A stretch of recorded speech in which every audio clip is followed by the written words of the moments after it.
Hey guys, so today I'm going to be teaching you how to drive a manual car. This video is dedicated to all the ladies who struggle with driving a manual car. Okay, so the first thing is this is number 1, number 2, number 3, number 4, number 5, and this is reverse. So the cars are different. Some reverse is there, some reverse is here. It just depends. Okay, so this is a Chevrolet Captiva. So this is how it looks like. This diagram should be in your mind.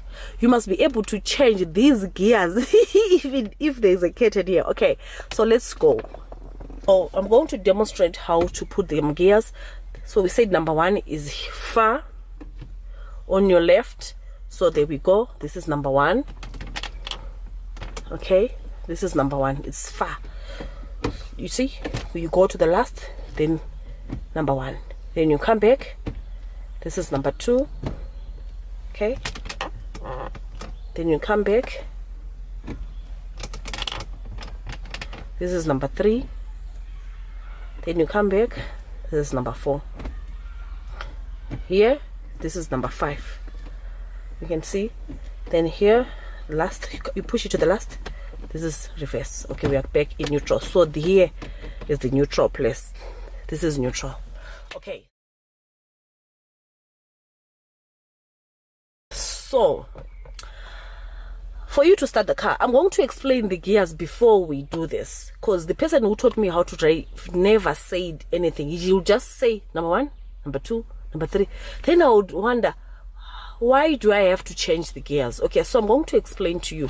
Number 1, this is the starting gear. This is a heavy gear that has got power to make your car start to make your car to start moving. I'm thinking in my language and translating to English, so it's difficult. Okay, so number 1 is a powerful gear. Is the gear that makes your car to start off, to start moving. In ikman.lk gear. Then number 2. So from number 1 you go to number 2, as you can see. Number 2, we usually use number 2 when we are turning. Okay, so when you are on number 3, let's say you're driving. Come back.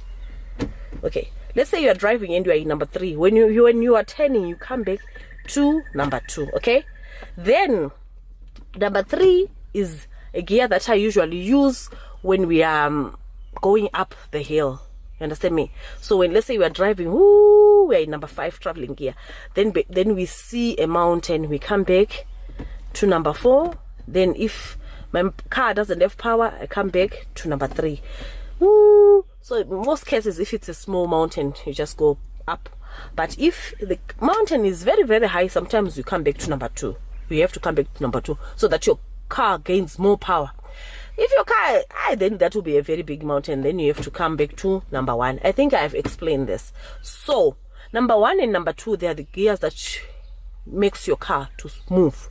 Number 3 for climbing up mountains. Number 5 is the traveling gear. When we are in N1, now we are going to Limpopo. We've changed all the gears. With number 5 is the traveling gear, the one that makes you go up to 220. Okay, so I'm going to do a demonstration and show you how to start a car. Okay, so this is A, accelerator, B, brake, C, clutch. So you can see this is A, B, C. A, B, C, accelerator, brake, and clutch. So you don't do A, B, C. No, it's coming from the side, from your right side. A, B, and C. So the accelerator is the one that gives speed to the car. Vroom, vroom. This is a brake and this is a clutch. So your clutch should be your friend. You understand me? Because for you to brake the car, I know if you're a man, you've got different ways of driving. But if you're a woman, for you to stop the car, you press your clutch in, then you press your brake, then your car is gonna stop. Okay, for you to put gears in, you need to press the clutch in, then you put number 1. Okay, I know my husband has got a different way of driving. He doesn't press the clutch, he just goes to the brake. But my driving school, they taught me that you press the clutch and the brake. Okay, so that's how I'm gonna teach you. And okay, you guys, one thing that I want to say is never do this alone. So we're gonna start the car. I want to start the car with you guys. The first thing that I'm gonna do, let me close the door. it's not going to be easy for me to be filming this whole situation here, but I'll try by God's grace. Okay, so the first thing is you put your key on. So when you're putting your key on, make sure that your car is in neutral. Make sure that your car is in neutral so that it doesn't jump, because it has a thing of jumping. So when you're starting the car, make sure that your leg is on the brake so that your car does not move. Okay, so we're gonna start the car right now. I'm gonna start the car while my right leg is on my brake, okay, so that my car doesn't jump. Okay, now that I've started the car, there's so much that is going on here. You can see that my fuel is somewhere there. You can see these are the rev counts, and this is the speed. So right now we are on 0. Okay, so what I'm gonna do is I'm gonna put the car in number 1, but before I do that, I need to press my clutch right inside. Okay, let me sit closer. So my clutch, I press it right inside, ne? And make sure your handbrake is always on. Lift up your handbrake, okay? This is my handbrake. Then I'm gonna put the car in number 1. There is number 1. So after this,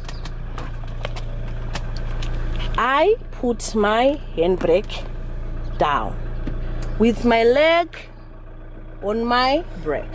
If you lift up your brake,